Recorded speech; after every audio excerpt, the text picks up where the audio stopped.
आजको जुन जति पनि युवाहरू जुन गुगलको जमाना छ, जति पनि अहिलेको जेनेरेसनहरू लाइक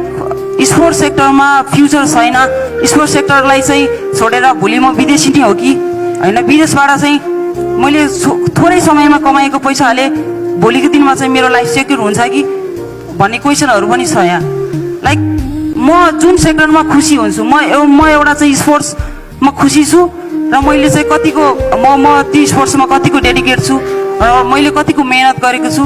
र मेरो सङ्घ संस्था जुन आबद्ध भएको सङ्घ संस्था जुन सरकारको लगानीमा चाहिँ कहिले पनि भर पर्दिनँ, कहिले पनि भर पर्नु पनि हुँदैन जस्तो लाग्छ।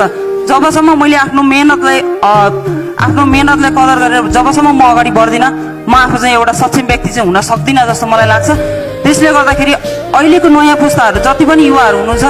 आफूले आफूलाई विश्वास गर्नुपर्छ। लाइक आफूले मन परेको सेक्टरलाई चाहिँ आफ्नो हृदयदेखि नै आफूले चाहिँ सम्मानपूर्वक भोलिको दिनमा चाहिँ म यो एममा पुग्न सक्छु भनेर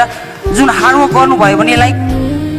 त्यो एचिभ चाहिँ गर्न सकिन्छ जस्तो चाहिँ मलाई लाग्छ।